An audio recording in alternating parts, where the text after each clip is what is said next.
ಶ್ರೀಗುರುಭ್ಯೋ ನಮಃ. ಶ್ರೀಶುಕೋವಾಚ ವರೀಯಾನ್ ಯೇಷತೆ ಪ್ರಶ್ನಃ ಕೃತೋ ಲೋಕಹಿತೋ ನೃಪ ಆತ್ಮವಿತ್ ಸಮ್ಮತ ಪುಂಸಾಂ ಶ್ರೋತವ್ಯಾದಿಷು ಯಃ ಪರಃ ಶ್ರೋತವ್ಯಾನೀಹ ರಾಜೇಂದ್ರ ನೃಣಾಂ ಸಂತಿ ಸಹಸ್ರಶಃ ಅಪಶ್ಯತಾಂ ಆತ್ಮತತ್ವಂ ಗೃಹೇಷು ಗೃಹಮೇದಿನಾಂ ನಿದ್ರಯಾ ಹ್ರಿಯತೆ ನಕ್ತಂ ವ್ಯವಾಯೇನ ನವಂ ವಯಃ ದಿವಾಚಾರ್ತೆ ಹಯಾ ರಾಜನ್ ಕುಟುಂಬಭರಣೇನ ವಾ. ಭಾಗವತೋತ್ತಮರಾದ ಶ್ರೀ ಪರೀಕ್ಷಿತ ಮಹಾರಾಜರು ಶುಕಾಚಾರ್ಯರನ್ನು ಪ್ರಶ್ನೆ ಮಾಡ್ತಾ ಇದ್ದಾರೆ. ಸರ್ವತಃ ಸಾವು ಸಮೀಪಿಸಿದಂತಹ ಮನುಷ್ಯ ಸಾಯುವ ಮೊದಲು ಮಾಡಬೇಕಾದ ಕರ್ತವ್ಯ ಏನು, ಯಾರನ್ನು ಕುರಿತು ಸ್ಮರಣೆ ಮಾಡಬೇಕು, ಯಾರನ್ನು ಜಪಿಸಬೇಕು, ಯಾರನ್ನು ಧ್ಯಾನ ಮಾಡಬೇಕು, ಆಮೇಲೆ ಏನು ಮಾಡಬಾರ್ದು ಅದನ್ನು ದಯಮಾಡಿ ಹೇಳ್ರಿ ಅಂತ ಕೇಳಿದಾಗ ಶುಕಾಚಾರ್ಯರಿಗೆ ಭಾರಿ ಆನಂದ ಆಯ್ತಂತೆ.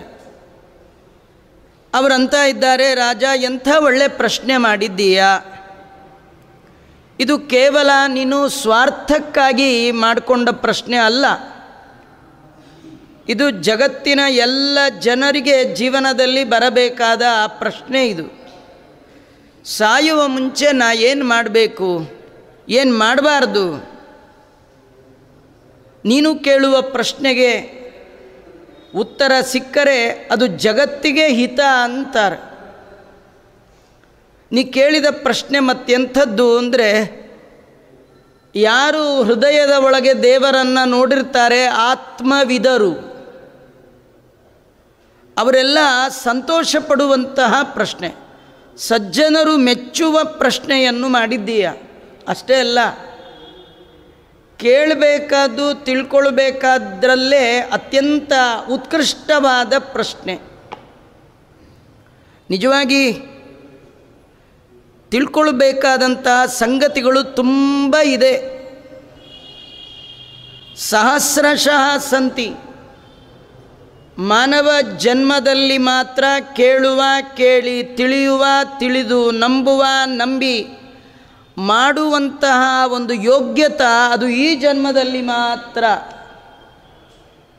ಇದು ಬಿಟ್ಟು 83,99,999 ಜನ್ಮದಲ್ಲಿ ಈ ಆಪರ್ಚುನಿಟಿ ಇಲ್ಲ. ಇದು ಗೋಲ್ಡನ್ ಆಪರ್ಚುನಿಟಿ. ಮಾನವ ಜನ್ಮ ದೊಡ್ಡದು, ಇದು ಹಾನಿ ಮಾಡಲು ಬೇಡಿ. ಯಾಕೆಂದರೆ ಈ ಜನ್ಮ ಬಂದಾಗ ಜನ್ಮಗಳಲ್ಲಿ ಮಾಡಿದ ಎಲ್ಲ ಪಾಪಗಳನ್ನು ಕೂಡ ಕಳೆದುಕೊಳ್ಳುವಂತಹ ಭಾರೀ ಅವಕಾಶ. ಹಾಗಾಗಿ ಏನು ಮಾಡಬೇಕು, ಹೇಗೆ ಮಾಡಬೇಕು, ಇದನ್ನೆಲ್ಲ ಕೇಳಿ ತಿಳಿದು ಮಾಡಬೇಕಾದ ಸಂಗತಿಗಳು ಸಾವಿರ ಇದೆ. ಆದರೆ ಜನರಿಗೆ ಪುರುಸೊತ್ತೇ ಇಲ್ಲ. ಅದರಲ್ಲಿಯೂ ದೇವರ ವಿಚಾರ ಅಂದರೆ ಅವರಿಗೆ ಬೇಡದ ವಿಚಾರ. ಅದು ದೇವರು ದೇವರು ದೇವರು ಅಂತ ಕೂತ್ರೆ ಸಂಸಾರ ನಡೆಸೋರು ಯಾರು ಅಂತ ದೇವರನ್ನು ಬದಿಗಿಟ್ಟು ದೇವರಿಗೆ ಬೆನ್ನು ಮಾಡಿ ಜೀವನದ ಉದ್ದಕ್ಕೆ ನಡೆಯುವ ಜನ ಆಗಿದ್ದಾರೆ. ಹಗಲೊಂಥರ ಕಷ್ಟ, ರಾತ್ರಿ ಒಂಥರ ಕಷ್ಟ ಜನರಿಗೆ. ರಾತ್ರಿ ಎಲ್ಲ ನಿದ್ದೆಯಲ್ಲಿ ಕಳೀತಾರೆ, ಹಗಲು ಹೊತ್ತು ಅವರದೇ ಆಗಿರ್ತಕ್ಕಂಥ ವ್ಯವಹಾರಗಳಿರುತ್ತೆ. ಹಗಲು ಹೊತ್ತಲ್ಲಿ ದುಡ್ಡು ಸಂಪಾದನೆಯಲ್ಲಿ ಸ್ವಲ್ಪ ಪುರುಸೊತ್ತು ಸಿಕ್ಕಿದ್ರೆ ಕುಟುಂಬದವರ ಒಟ್ಟಿಗೆ ಕಳೆಯೋದು.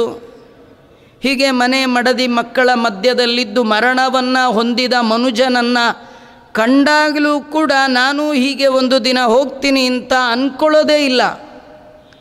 ಈ ಸಾವು ಪಕ್ಕದ ಮನೆಯಲ್ಲಿ ಬಂದದ್ದು ಅಂತ ಅಂದ್ಕೊಳ್ತಾ ನಮ್ಮ ಮನೆಗೆ ಇದು ಬರೋದೇ ಇಲ್ಲ ಅಂತ ಅಂದ್ಕೊಂಡ್ಬಿಡ್ತಾನೆ. ತೇಷು ಪ್ರಸಕ್ತಃ ನಿಧನಂ ಪಶ್ಯನ್ನಪಿ ನ ಪಶ್ಯತಿ. ಇದರೊಳಗೆ ಹೆಂಡತಿ ಮಕ್ಕಳು ಮನೆ ಮಠದ ಇದರೊಳಗೆ ಕಾಲ ಕಳೆದವ ದೇವರ ಬಗ್ಗೆ ವಿಚಾರ ಮಾಡಲಿಕ್ಕೆ ಅವನ ಬಳಿ ಪುರುಸೊತ್ತೇ ಇಲ್ಲ. ನೋಡು ರಾಜ, ವಿಧಿ ನಿಷೇಧ ಇಲ್ಲದಂತಹ ಮುಕ್ತರು, ಜೀವನ್ಮುಕ್ತರು.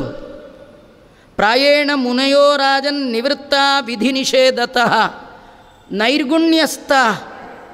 ಅವರು ಯದ್ಯಪಿ ಅವರಿಗೆ ಮೋಕ್ಷ ಕಟ್ಟಿಟ್ಟ ಬುತ್ತಿ, ಅವರು ರಿಸರ್ವ್ ಕ್ಯಾಟಗರಿಲಿ ಬರ್ತಾರೆ, ಆದರೂ ಅವರು ಸದಾ ಭಗವಂತನ ಸ್ಮರಣೆ ಮಾಡ್ತಿರ್ತಾರೆ. ಅವರಿಗೆ ಇದು ಮಾಡಬೇಕು, ಇದು ಮಾಡಬಾರ್ದು, ಇದು ವಿಧಿ, ಇದು ನಿಷೇಧ ಯಾವುದೂ ಇಲ್ಲ. ಅವ್ರಿಗೇನು ಮಾಡಿ ಏನು ಆಗಬೇಕಾದ್ದಿಲ್ಲ. ಹೊಂದಲೇಬೇಕಾದ ಪರಮೋಚ್ಚ ಗುರಿಯಾದ ಭಗವಂತನ ಪಾದ ಅವರಿಗೆ ಫಿಕ್ಸ್. ಅವರಿಗೆ ಮೋಕ್ಷ ಕಟ್ಟಿಟ್ಟ ಬುತ್ತಿ, ಆದರೂ ಸದಾ ಭಗವಂತನ ಸ್ಮರಣೆ ಮಾಡ್ತಾರೆ. ಅಂದಮೇಲೆ ನಾವೆಲ್ಲ ವಿಧಿಬದ್ಧರು, ನಿಷೇಧಕ್ಕೆ ಒಳಗಾದವರು. ಇದು ಮಾಡಬೇಕು ವಿಧಿ, ಇದು ಮಾಡಬಾರ್ದು, ಇದು ನಿಷೇಧ, ಇದಕ್ಕೆ ನಾವು ಬದ್ಧರಾಗಿದ್ದೇವೆ. ಅಂತಹ ನಾವು ದೇವರನ್ನು ಮರೆಯಬಹುದಾ? ಮರೆಯಕ್ಕೆ ಬರುತ್ತಾ? ಮರಿಬಾರ್ದು. ಆ ಭಗವಂತನ ಸ್ಮರಣೆ ಮತ್ತು ಮತ್ತು ಗಾಢವಾಗಿ ಬರಬೇಕು ಅಂದರೆ ಅವನ ಮಹಿಮಾ ಕೇಳಬೇಕು. ಹಾಗಾಗಿ ಭಗವಂತ ಮತ್ತು ಭಗವಂತನ ಭಕ್ತರ ಮಹಿಮೆಯಿಂದ ಕೂಡಿರ್ತಕ್ಕಂತಹ ಪುರಾಣವನ್ನು ನಿನಗೆ ಹೇಳ್ತೇನೆ. ಯಾವುದದು? ಇದಂ ಭಾಗವತಂ ನಾಮ ಪುರಾಣಂ ಬ್ರಹ್ಮ ಸಂಹಿತಂ. ವೇದ ತುಲ್ಯವಾದ ಪುರಾಣ ಇದು. ವೇದದ ಒಳಗೆ ಏನು ಸಂತತವಾಗಿ ಭಗವಂತನ ಸಚ್ಚಿಂತನೆ ಇದೆ, ಅದನ್ನು ಆ ಕರುಣೆಯಿಂದ ವ್ಯಾಸರು ಪುರಾಣ ರೂಪದಲ್ಲಿ ನಮಗೆ ಕೊಟ್ಟಿದ್ದಾರೆ. ಶುಕರು ಪರೀಕ್ಷಿತರಿಗಂತಾರೆ, ಇಂತಹ ಭಾಗವತವನ್ನು ನಾನು ನಮ್ಮ ತಂದೆಗಳಾದ ವೈಕುಂಠವಾಸಿ ಭಗವಂತ ವ್ಯಾಸರೂಪಿ ಭಗವಂತನಿಂದ ನಾನು ಅಧ್ಯಯನ ಮಾಡಿದ್ದೇನೆ ಅಂತಾರೆ. ನನಗೆ ಮೋಕ್ಷ ಅನ್ನೋದು ನಿಶ್ಚಿತ ಆಗಿದೆ. ಪರಿನಿಷ್ಠಿತೋಪಿ ನೈರ್ಗುಣ್ಯೆ ಉತ್ತಮ ಶ್ಲೋಕಲೀಲೆಯ ಗೃಹೀತಚೇತ ರಾಜರ್ಷೆ ಆಖ್ಯಾನಂ ಯದಧೀತವಾನ್. ಯದ್ಯಪಿ ನನಗೆ ಯಾವುದನ್ನು ಹೇಳಿ ಕೇಳಿ ಆಗಬೇಕಾದ್ದಿಲ್ಲ, ಆದರೂ ಈ ಭಾಗವತದಲ್ಲಿ ಬರುವ ಭಗವಂತನ ಭಕ್ತರ ಕತೆ, ಆ ಭಗವಂತನ ಕಲ್ಯಾಣ ಗುಣಗಳ ವರ್ಣನೆ, ಇದಕ್ಕೆ ಮನಸೋತು ಈ ಗ್ರಂಥವನ್ನು ನಾನು ನಮ್ಮ ತಂದೆಗಳಲ್ಲಿ ಅಧ್ಯಯನ ಮಾಡಿದೆ. ಅಂಥ ಸರ್ವೋತ್ಕೃಷ್ಟವಾದ ಗ್ರಂಥ ಇದು ಅಂಥೇಳಿ ಆ ಭಗವಂತನ ಮಹಿಮೆ ಅದನ್ನು ಕೇಳಬೇಕಪ್ಪ. ಇಂತಹ ಶ್ರೀಮದ್ ಭಾಗವತವನ್ನು ನಿನಗೆ ನಾನು ಕೊಡ್ತೇನೆ. ಅದರಿಂದ ತಸ್ಮಾತ್ ಭಾರತ ಸರ್ವಾತ್ಮ ಭಗವಾನ್ ಹರಿರೀಶ್ವರ ಶ್ರೋತವ್ಯ ಕೀರ್ತಿತವ್ಯಶ್ಚ ಸ್ಮರ್ತವ್ಯಾಚ್ಛತಾ ಭಯಂ. ನಿಮಗೆ ನಿರ್ಭಯವಾದ ಬದುಕು ಬೇಕಾ? ಭಯವೇ ಬೇಡವಾ? ಆರಾಮಾಗಿರಬೇಕಾ? ಹಾಗಾದರೆ ತಸ್ಮಾತ್, ಹಾಗಾದರೆ ನೀವು ಹೀಗೆ ಮಾಡಿ, ಸರ್ವಾತ್ಮ ಭಗವಾನ್ ಹರಿರೀಶ್ವರ, ಎಲ್ಲ ಬಗೆಯಿಂದ ಆ ಭಗವಂತನ ಬಗ್ಗೆ ಕೇಳಿ, ಆ ಭಗವಂತನ ಬಗ್ಗೆ ಹೇಳಿ, ಆ ಭಗವಂತನನ್ನೇ ಕುರಿತು ಸದಾ ಸ್ಮರಣೆ ಮಾಡಿ. ಬೇರೆಯವರ ಸ್ಮರಣೆ, ಬೇರೆಯವ್ರದ್ದು ಕೇಳೋದು ಏನು ಮಾಡಬಾರ್ದು. ನಮ್ಮ ಎಲ್ಲ ಸಂಸಾರದ ತಾಪತ್ರಯವನ್ನು ಪರಿಹಾರ ಮಾಡಿ ಅಭಯ ಪ್ರದಾನ ಮಾಡುವಂಥದ್ದು ಭಗವಂತನ ಕಥೆ. ಅಂಥ ಕಥೆಯನ್ನು ಸದಾ ಕೇಳಬೇಕು. ಕೇಳ್ತಾ ಇದ್ದರೆ ಏನು ಸಿಗುತ್ತೆ ಆಚಾರ್ಯ? ಯಾವಾಗಲೂ ಭಾಗವತ ಕೇಳ್ತಿರ್ತೀವಿ, ಏನು ಪ್ರಾಫಿಟ್ ಹೇಳಿ, ನಮಗೇನು ಲಾಭ ಹೇಳಿ? ಯಾವಾಗಲೂ ನಾವು ಲಾಭದ ವಿಚಾರವೇ ಮಾಡ್ತಕ್ಕಂಥದ್ದು. ಅದು ಮಾಡೋದರಿಂದ ಏನು ಸಿಗುತ್ತೆ, ಇದು ಮಾಡೋದರಿಂದ ಏನು ಸಿಗುತ್ತೆ? 24 ಗಂಟೆ ದೇವರ ಮಹಿಮಾ ಕೇಳ್ತಿದ್ರೆ ಏನು ಸಿಗತ್ತೆ? ನೀ ಕೇಳಿದೆಯಲ್ಲ, ಮನುಷ್ಯನಾಗಿ ಬಂದವ ಸಾಯುವ ಮೊದಲು ಮಾಡಬೇಕಾದ್ದೇನು ಅಂತ, ಅದು ಸಿಗತ್ತೆ. ಏನು ಸಿಗತ್ತೆ?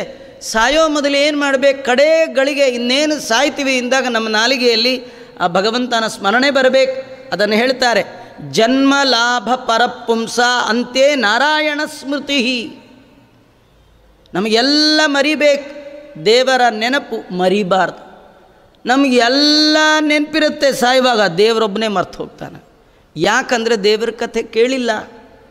ಮನುಷ್ಯ ಜನ್ಮದ ದೊಡ್ಡ ಲಾಭ ಏನಂದರೆ ದೇವರ ಸ್ಮರಣೆ ಅಂತ್ಯಕಾಲದಲ್ಲಿ ಬರೋದು. ಕೆಲವರು ಸತ್ತವರು ನೋಡಿ ಅಂದ್ಕೊಳ್ತಾರೆ, ಹೋದರೆ ಪರವಾಗಿಲ್ಲ ರೀ, ಭಾರಿ ಮಾಡಿದ್ದಾನೆ, ಬೇಕಾದ ಸಂಪಾದನೆ ಮಾಡಿದ್ದಾನೆ, ಬೇಕಾದ ಲಾಭ ಮಾಡಿದ್ದಾನೆ, ಏನು 3 ಮನೆ 2 ಕಾರು 8-4-5 ಮಕ್ಕಳು, ಬ್ಯಾಂಕ್ ಬ್ಯಾಲೆನ್ಸು, ಇವೆಲ್ಲ ಲಾಭ ಅಲ್ಲ ರೀ.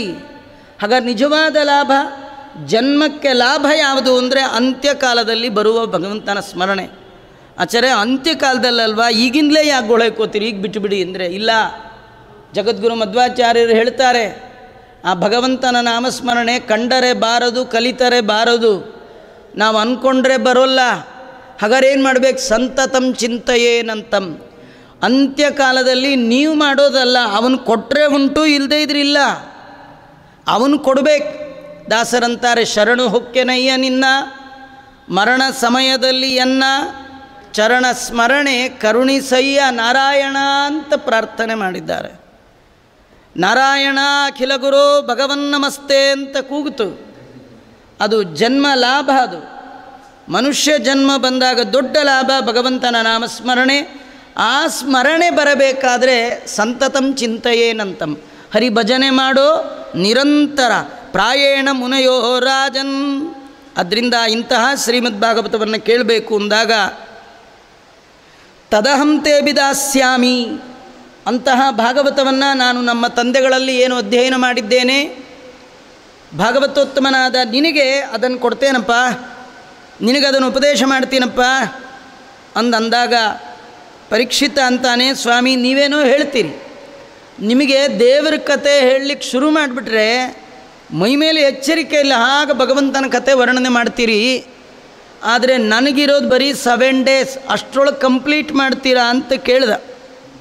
ಅದಕ್ಕೆ ಅವರಂದರು, ನೀನು 7 ದಿನ ಇದೆ ಅಂತ ಹೆದರಬೇಕಾದಿಲ್ಲ ಅಂತಾರೆ. ಯಾಕೆಂದರೆ ಸೂರ್ಯ ವಂಶದಲ್ಲಿ ಒಬ್ಬ ರಾಜ ಬಂದ, ಖಟ್ವಾಂಗ ಅಂತ. ಅವನು ಅಂತ್ಯಕಾಲದಲ್ಲಿ ತನ್ನ ಆಯುಷ್ಯ ಎಷ್ಟಿದೆ ಅಂತ ಕೇಳ್ದ. 2 ಮುಹೂರ್ತ ಕಾಲ ಅಂತಂದರು. ಏನು ಮಾಡಬೇಕು? ಒಂದೇ ಮುಹೂರ್ತಕ್ಕೆ ಮನೆಗೆ ಬಂದ. 1 ಮುಹೂರ್ತದ ಒಳಗೆ ಸಂಗಮ್ ಉತ್ಸೃಜ್ಯ ಎಲ್ಲ ಅಟ್ಯಾಚ್ಮೆಂಟ್ಗಳನ್ನು ಕೂಡ ಡಿಟ್ಯಾಚ್ ಮಾಡ್ಕೊಂಡಂತ. ಇದೇ ಪ್ರಾಬ್ಲಮ್ ರೀ. ನೆಕ್ಸ್ಟ್ ಸ್ಟೇಷನ್ ಬರುತ್ತೆ ಅಂದರೆ 2 ಸ್ಟೇಷನ್ಗೆ ಮುಂಚೆನೇ ನಮ್ಮದೆಲ್ಲ ಲಗೇಜ್ ಹಿಡ್ಕೊಂಡು ಫುಟ್ಬೋರ್ಡಲ್ಲಿ ಹೋಗಿ ನಿಂತು ಬಿಟ್ಟಿರ್ತೀವಿ ಅಲ್ವಾ? ಅದು ಬುದ್ಧಿವಂತರ ಲಕ್ಷಣ. ಟ್ರೈನ್ ನಿಲ್ಲಿ ಆಮೇಲೆ ಬಿಚ್ಕೊಂಡ್ರಾಯ್ತು ಅಂತಿದ್ರೆ ಇನ್ನು ಬಿಚ್ಕೊಳ್ಳೋ ಟ್ರೈನ್ ಮಾರ್ಚ ಹೋಗೇ ಬಿಡುತ್ತೆ. ಹಾಗಾದರೆ ರೆಡಿ ಆಗಬೇಕಲ್ಲ. ಆ ರಾಜ ಒಂದೇ ಒಂದು ಮುಹೂರ್ತದಲ್ಲಿ ರೆಡಿ ಆದನಂತೆ. ಹೇಗೆಂದರೆ ಏನಿಲ್ಲ, ಎಲ್ಲ ಕಡೆ ಇರುವ ನಮ್ಮ ಮನಸ್ಸನ್ನು ತೆಗೆದು ಸೇಮ್ ಮನಸ್ಸನ್ನು ದೇವರ ಪಾದದಲ್ಲಿ ಇಟ್ಟರೆ ಸಾಕು, ಮುಗಿತಷ್ಟೆ. ಒಂದು ಕಡೆಯನ್ನು ತೆಗೆಯೋದು, ಮತ್ತೊಂದು ಕಡೆ ಇಡೋದು. ಹರಿದು ಹಂಚಿ ಹೋದ ಮನಸ್ಸನ್ನು ಹರಿಯಲ್ಲೇ ಇಡೋದೇ ಅಂತ್ಯಕಾಲದಲ್ಲಿ ಮಾಡಬೇಕಾದ್ದು. ಅವನು ಮಾಡಿಬಿಟ್ಟ. ನಿನಗೇನಯ್ಯ, ಅವನಿಗೆ ಬರೀ 2 ಗಳಿಗೆಯಲ್ಲಿದ್ದವ ಸಾಧನೆ ಮಾಡ್ದ. ಸಾಧನೆ ಮಾಡಬೇಕು ಅಂತ ನಿಮ್ಮ ಅನಿಸಿಕೆ ಗಟ್ಟಿಯಾದಾಗ ಒಂದೇ ಕ್ಷಣ ಸಾಕು. ದಾಸರು ಅದನ್ನೇ ಅಂದದ್ದು, ಒಂದೇ ಕೂಗಳತೆ ವೈಕುಂಠಕ್ಕೆ ಎಂದರು. ತುಂಬ ದೂರ ಇಲ್ಲ, ಹತ್ತಿರ. ದೂರತರಂ ಎತ್ತು ತದೇವಾಂತಿಕಮಂತಿಕಾತ್. ಭಗವಂತ ದುರ್ಜನರಿಗೆ ದೂರ, ಸಜ್ಜನರಿಗೆ ಅವನಷ್ಟು ಹತ್ತಿರ ಯಾರಿಲ್ಲ. ಆಚಾರ್ಯ ಎಷ್ಟು ಹತ್ತಿರ ಹೇಳಿ? ದಾಸರಂತಾರೆ, ಕಣ್ಣಿಗೆವೆಯಂದದಲ್ಲಿ. ಈ ಕಣ್ಣಿಗೆ ರೆಪ್ಪೆ ಎಷ್ಟು ದೂರದಲ್ಲಿದೆ ಹೇಳಿ? ಏನು ಕಿಲೋಮೀಟ್ರ್ ಗಟ್ಟಲೆ ದೂರ ಇದೆಯಾ ಅದು? ಹಾಗೆ ಭಗವಂತ ಒಡಲ ನೆರಳಂದದಲ್ಲಿ ಎಮ್ಮೊಡನೆ ತಿರುಗುವನು. ನಾವೆಲ್ಲ ಬೀದಿಯಲ್ಲಿ ಹೋಗುವಾಗ ನಮ್ಮ ನೆರಳು ಬರುತ್ತಲ್ಲ, ನಮಗೂ ನಮ್ಮ ನೆರಳಿಗೂ ಕಿಲೋಮೀಟ್ರ್ ದೂರ ಇರುತ್ತಾ? ಹೇಗೋ ಹಾಗೆ ಭಗವಂತ ಭಕ್ತರ ಬೆನ್ನ ಹಿಂದೆ ಸದಾ ಇರ್ತಾನಂತ. ಭಕುತ ಜನ ಮುಂದೆ, ನೀನವರ ಹಿಂದೆ, ಹಿಂದೆ ಬರ್ತಾನಂತ. ಎಲ್ಲಿ ನನ್ನ ಭಕ್ತರು ಎಡವುತ್ತಾರೋ ಬೀಳ್ತಾರೋ ಅಂಥೇಳಿ ಅವರು ಎಡುವಾಗ ಬೀಳುವಾಗ ಬೀಳದ ಹಾಗೆ ಎಡವದ ಹಾಗೆ ಅವರನ್ನು ನಿಲ್ಲಿಸುವ ಸಲುವಾಗಿ ಭಗವಂತ ಹಿಂದಿಂದೆ ಬರ್ತಾನೆ. ಅಪ್ಪ ಪರೀಕ್ಷಿತ, ನೀನು ಪುಣ್ಯಾತ್ಮ, ನಿನಗೇನಯ್ಯ ಯೋಚನೆ? ತವಾಪ್ಯೇತರ್ಹಿ ಕೌರವ್ಯ ಸಪ್ತಾಹಂ ಜೀವಿತಾವಧಿ. ನಿನಗೆ 7 ದಿನಗಳ ಗೋಲ್ಡನ್ ಟೈಮ್ ಆಪರ್ಚುನಿಟಿ ಇದೆಯಲ್ಲೋ, ಯಾಕೆ ಯೋಚನೆ ಮಾಡ್ತೀಯಾ? ನೋಡು, ಅಂತ್ಯಕಾಲ ಬಂದಾಗ ಏನು ಮಾಡಬೇಕು ಅಂದ್ಯಲ್ವಾ? ಅದನ್ನು ಹೇಳ್ತೀನಿ ಕೇಳು. ಮೊದಲು ಸಾಯ್ತೀನಿ ಎನ್ನುವ ಭಯವನ್ನು ಬಿಡಬೇಕಂತ. ಯಾಕಂದರೆ ತುಂಬ ಭಯಪಟ್ಟ ಮಾತ್ರಕ್ಕೆ ಬಂದ ಯಮನ ದೂತರು ತುಂಬ ಭಯ ಪಟ್ಕೊಂಡ್ಬಿಟ್ಟಿದ್ದಾನೆ, 1-2 ದಿವಸ ಬಿಟ್ಕೊಂಡು ಬರೋಣ ಅಂತ ಹೋಗ್ತಾರ. ಕಟ್ಲೆ ತುಂಬಿದ ಮೇಲೆ ಕ್ಷಣ ಮಾತ್ರ ಇರಲಿಲ್ಲ. ಅಂತಕನ ದೂತರಿಗೆ ಕಿಂಚಿತ್ತೂ ದಯ ಇಲ್ಲ. ಭಯಪಟ್ಟರೂ ಎಳ್ಕೊಂಡು ಹೋಗ್ತಾರೆ, ಭಯ ಪಡೆದಿದ್ದರೂ ಎಳ್ಕೊಂಡು ಹೋಗ್ತಾರೆ. ಭಯ ಪಟ್ಟರೆ ಏನಾಗತ್ತೆ ಅಂದರೆ, ಭಯ ಬಂದವನಿಗೆ ಭಗವಂತನ ನೆನಪು ಮರ್ತು ಹೋಗಿಬಿಡುತ್ತೆ. ಆರಾಮಾಗಿದ್ದವನಿಗೆ ಮಾತ್ರ ಆ ರಾಮನ ನೆನಪು ಬರುತ್ತೆ. ನಿಮಗೆ ರಾಮನ ನೆನಪು ಬರಬೇಕಾ? ಆರಾಮಾಗಿರಿ. ಅದಕ್ಕೆ ಅಂತ್ಯಕಾಲೇತು ಪುರುಷ ಆಗತೆ ಗತ ಸಾಧ್ವಸಃ. ಮತ್ತೇನು ಮಾಡಬೇಕಾಗ ಏನು ಮಾಡಬಾರ್ದು ಅಂದರೆ ಭಯಪಡಬಾರ್ದು. ಏನು ಮಾಡಬೇಕು ಅಂದರೆ ಛಿಂದ್ಯಾಮಸಂಗ ಶಸ್ತ್ರೇಣ ದೇಹೇ ಸ್ಪೃಹಾನ್ ದೇಹೇನು ಚ ಏಚತಂ. ಅಸಂಗ ಅನ್ನುವ ಶಸ್ತ್ರದಿಂದ ತನ್ನವರು ತನ್ನದು ಅಂತ ಎರಡು ಇದೆಯಲ್ಲ, ಅದನ್ನು ಕತ್ತರಿಸ್ಕೊಳ್ಬೇಕು. ಇದು ನನ್ನ ಆಸ್ತಿ, ಇದು ನನ್ನ ಮನೆ, ಇದು ನಂದು, ನಾನು ನಂದು ಎರಡನ್ನು ಕತ್ತರಿಸ್ಕೊಳ್ಬೇಕಂತ ಹೇಳೋದು ಸುಲಭ ಆಚಾರ್ಯ, ಮಾಡೋದು ಭಾಳ ಕಷ್ಟ. ಅದಕ್ಕೆ ಸ್ವಲ್ಪ ದಿವಸ ಮುಂಚೆನಿಂದಲೇ ಪ್ರಾಕ್ಟೀಸ್ ಮಾಡಿ ಅಂತಾರೆ. ವಯಸ್ಸಾದ ಮೇಲೆ ಈ ಅಟ್ಯಾಚ್ಮೆಂಟ್ನ ಡಿಟ್ಯಾಚ್ಮೆಂಟ್ ಮಾಡ್ಕೊಳ್ಳೋದು ಹೇಗೆ ಅಂತ ಪ್ರಾಕ್ಟೀಸ್ ಮಾಡ್ಕೊಳ್ಳಿ. ಹೇಗೆ ಮಾಡ್ಬೋದು? ಶುಕಾಚಾರ್ಯರೇ ಒಳ್ಳೆಯ ಐಡಿಯಾಗಳು ಕೊಡ್ತಾರೆ. ವಯಸ್ಸಾದ ಮೇಲೆ ಮನೆಯಲ್ಲಿ ಸ್ವಲ್ಪ ಕಡಿಮೆ ಇರೋದು ಅಭ್ಯಾಸ ಮಾಡ್ಕೊಳ್ಳಿ. ಮನೆಯಲ್ಲೇ ಇರೋಕ್ಕೆ ಹೋಗಬೇಡಿ. ಯಾಕೆಂದರೆ ಮನೆ ಒಳಗಿದ್ದರೆ ನಿಮ್ಮ ಮನಸ್ಸು ಮನೆಯಲ್ಲಿರುವವರ ಮೇಲೆ ಇರುತ್ತೆ, ಮಾಧವನಲ್ಲಿ ಬರೋದೇ ಇಲ್ಲ. ಮನೆ ಬಿಟ್ಟು ಹೋಗಬೇಕು, out off site out of mind. ನೀವು ಮನೆ ಒಳಗೆ ಇದ್ದರೆ ನಿಮ್ಮ ಮೈಂಡು ಮನೆಯಲ್ಲಿರುವ ಮಡದಿ ಮಕ್ಕಳು ಗಂಡ ಅವ್ರ ಸುತ್ತನೇ ತಿರುಗುತ್ತಿರುತ್ತೆ. ಹೋಗ್ತಾ ಇರಬೇಕು. ಆಚಾರ್ಯ ಹೋಗ್ಬೇಕಂತೀರಿ, ಎಲ್ಲಿ ಹೋಗ್ಬೇಕು? ಗೃಹಾತ್ ಪ್ರವ್ರಜಿತೋ ಧೀರ ಪುಣ್ಯತೀರ್ಥ ಜಲ ಪ್ಲುತಃ ಶುಚೌ ವಿವಿಕ್ತಾಸೀನಃ ವಿಧಿವತ್ ಕಲ್ಪಿತಾಸನೇ. ಮನೆಯನ್ನು ಬಿಟ್ಟು ಹೊರಡಬೇಕಂತ ಹೊರಟು ಎಲ್ಲಿ ಪುಣ್ಯತೀರ್ಥಗಳಿದೆ ಅಲ್ಲಿ ವಾಸ ಮಾಡಬೇಕಂತೆ. ಅಲ್ಲಿ ಹೋಗಿ ಏನು ಮಾಡಬೇಕು? ಶುಚೌ ವಿವಿಕ್ತಾಸೀನಃ, ಒಂದು ಆಸನವನ್ನು ಹಾಕ್ಕೊಂಡು ಶುಚಿರ್ಭೂತನಾಗಿ ಆಸನ ಹಾಕ್ಕೊಂಡು ಭಗವಂತನ ಧ್ಯಾನವನ್ನು ಮಾಡಬೇಕು. ಆ ಭಗವಂತನ ಧ್ಯಾನ ಮಾಡೋದು ಅಂದರೆ ಆ ಭಗವಂತನನ್ನು ಹೇಳುವಂತಹ ಎಲ್ಲ ಏನು ವೇದ ಇದೆ, ಪುರಾಣ ಇದೆ, ಎಲ್ಲ ಸೇರಿ ಒಂದೇ ಒಂದು ಅಕ್ಷರದ ಒಳಗಿದೆ. ಅದು ಯಾವುದದು? ಬೀಜಾಕ್ಷರ ಪ್ರಣವ, ಓಂ ಅನ್ನುವಂಥದ್ದು. ಅಭ್ಯಸೇನ್ ಮನಸ ಶುದ್ಧಂ ತ್ರಿವೃದ್ ಬ್ರಹ್ಮಾಕ್ಷರಂ ಪರಂ ಮನೋಯಚ್ಚ ಜಿತಸ್ವಾಜೋ ಬ್ರಹ್ಮ ಬೀಜ ಮನುಸ್ಮರನ್. ಆಗ ಆ ಓಂಕಾರವನ್ನು ಧ್ಯಾನ ಮಾಡ್ತಾ ಇರಬೇಕು. ಅದರಿಂದ ಪ್ರತಿಪಾದ್ಯನಾದ ಭಗವಂತನ ಚಿಂತನೆ ಮಾಡಬೇಕು. ದೇವರ ಧ್ಯಾನಕ್ಕೆ ಅಭ್ಯಾಸ ಮಾಡಿಕೊಂಡಾಗ ಒಂದೊಂದೇ ಅವಯವಗಳನ್ನು ಚಿಂತನೆ ಮಾಡಬೇಕು. ಆಚಾರ್ಯರು ದ್ವಾದಶ ಸ್ತೋತ್ರದಲ್ಲಿ ತಿಳಿಸ್ಕೊಡ್ತಾರೆ. ಧ್ಯಾಯೇ ತಜಶ್ರಮೀಶಸ್ಯ, ಭಗವಂತನ ಪಾದವನ್ನು ಹೃತ್ತಮಶಮನೇರ್ಕಾಭಂ ಶ್ರೀಪತೇರ್ಪಾದ ಪಂಗಜಂ ಜಾಂಬೂನದಾಂಬರಾಧಾರಂ ನಿತಂಬಂ ಚಿಂತ್ಯಮೀಶಿತು ಸ್ಮರಣ ಮಂಜೀರ ಸಂವೀತ ಮಾರೂಢಂ ಜಗದಂಬೆಯ. ಅಪಾದಮೌಳಿ ಪರ್ಯಂತರವಾಗಿ ಭಗವಂತನ ಚಿಂತನೆ ಮಾಡುವ ಪ್ರಯತ್ನವನ್ನು ಮಾಡಬೇಕು.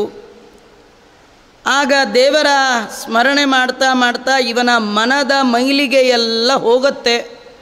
ರಜೋಗುಣ ತಮೋಗುಣಗಳಿಂದ ಕೂಡಿರ್ತಕ್ಕಂಥ ಈ ಮನಸ್ಸು ಪರಿಶುದ್ಧ ಆಗತ್ತೆ. ಯಾವಾಗ ದೇವರನ್ನು ಹೃದಯದ ಒಳಗೆ ಧಾರಣೆ ಮಾಡಿಕೊಳ್ಳಿಕ್ಕೆ ಯೋಗ್ಯತೆಯನ್ನು ಪಡೆದು ಯೋಗಿ ಆಗ್ತಾನೋ ಅವನು ಬಹಳ ಬೇಗ ಭಗವಂತನ ಪರಮಾತ್ಮನ ಅನುಗ್ರಹವನ್ನು ಸಂಪಾದನೆ ಮಾಡ್ತಾನೆ. ಇದು ಅಂತ್ಯಕಾಲದಲ್ಲಿ ಮಾಡಬೇಕಾದ್ದು ಅಂತ ಶುಕಾಚಾರ್ಯರು ಪರೀಕ್ಷಿತಿಗೆ ಹೇಳಿದರೆ, ಪರೀಕ್ಷಿತರು ಮತ್ತೆ ಕೇಳ್ತಾ ಇದ್ದಾರೆ, ಯಥಾ ಸಂಧಾರ್ಯತೆ ಬ್ರಹ್ಮಂಧಾರಣ ಯತ್ರ ಸಮ್ಮತ. ಮನಸ್ಸನ್ನು ಹೇಗೆ ಸ್ವಚ್ಛಗೊಳಿಸಬೇಕು? ಸ್ವಚ್ಛಗೊಳಿಸಿದ ಮನಸ್ಸಿನಲ್ಲಿ ಭಗವಂತನನ್ನು ಹೇಗೆ ಧಾರಣೆ ಮಾಡಬೇಕು? ನಮ್ಮ ಮನಸ್ಸನ್ನು ಶುದ್ಧ ಮಾಡುವಂಥದ್ದು ಯಾವುದು? ಮೈ ಶುದ್ಧ ಮಾಡಲಿಕ್ಕೆ, ಬಟ್ಟೆ ಶುದ್ಧ ಮಾಡಲಿಕ್ಕೆ ಸೋಪ್ ಇದೆ ರೀ, ಆದರೆ ಮನಸ್ಸು ಶುದ್ಧ ಮಾಡಲಿಕ್ಕೇನಿದೆ? ಹೇಗೆ ಮಾಡಬೇಕು? ಯಾಕೆಂದರೆ ಅತಿಥಿಗಳು ಮನೆಗೆ ಬಂದವರು ಕೊಳಕಾಗಿರ್ತಕ್ಕಂಥ ಕುರ್ಚಿ ಮೇಲೆ ಕೂಡ್ಲಿಕ್ಕೆ ಅವರೇ ಹಿಂದೆ ಮುಂದೆ ನೋಡ್ತಾರೆ. ಇನ್ನು ಭಗವಂತ ನಮ್ಮ ಹೃದಯದ ಒಳಗೆ ಬಂದು ಕೂಡು ಕೂಡು ಕೂಡು ಅಂದರೆ ಅಲ್ಲಿ ನಾನು ನನ್ನದು ಅನ್ನುವಂಥ ರಾಗದ್ವೇಷಗಳು, ಅಸೂಯೆ, ಈರ್ಷ್ಯ ಇದೇ ಮೊದಲಾದ ಮನಸ್ಸಿನ ಮಲ ಅಲ್ಲಿತ್ತು ಅಂದರೆ ಭಗವಂತ ಅಲ್ಲಿ ಕೂಡೋಲ್ಲ. ಹಾಗಾದರೆ ಅದು ಹೋಗಬೇಕಾದ್ರೆ ಏನು ಮಾಡಬೇಕಂದ್ರೆ ದೇವರನ್ನು ಕುರಿತು ಸದಾ ಧ್ಯಾನ ಮಾಡಬೇಕು. ಅದೇ ಮತ್ತೆ ಬೇರೆ ಇಲ್ಲ. ದೇವರ ಬರುವಿಕೆಗಾಗಿ ಮೊದಲು ಧ್ಯಾನದಿಂದ ಪರಿಶುದ್ಧವಾದ ಮನಸ್ಸಿಗೆ ಭಗವಂತ ಬಂದು ಕೊಡ್ತಾನೆ. ಅಂತಹ ಭಗವಂತನನ್ನು ಧ್ಯಾನ ಮಾಡುವಾಗ ನಮ್ಮ ಮನಸ್ಸು ಸದಾ ಭಗವಂತನಲ್ಲೇ ಇರು ಅಂದರೆ ಇರಲ್ಲ, ನಾವು ಹೇಳ್ದಂಗೆ ಕೇಳಲ್ಲ. ಅದು ಸದಾ ಸಂಚಾರ ಮಾಡ್ತಾ ಇರುತ್ತೆ. ಮನಸ್ಸಿಗೆ ಅದು ಒಂದು ಕಡೆ ನಿಲ್ಲುವಂಥದ್ದಲ್ಲ, ಸದಾ ತಿರುಗುವಂಥ ಮನಸ್ಸದು. ಅದನ್ನು ನಿಲ್ಲು ಅಂದರೆ ಅದು ನಿಲ್ಲಲ್ಲ. ಹಾಗಾದ್ರೆ ಏನು ಮಾಡಬೇಕು?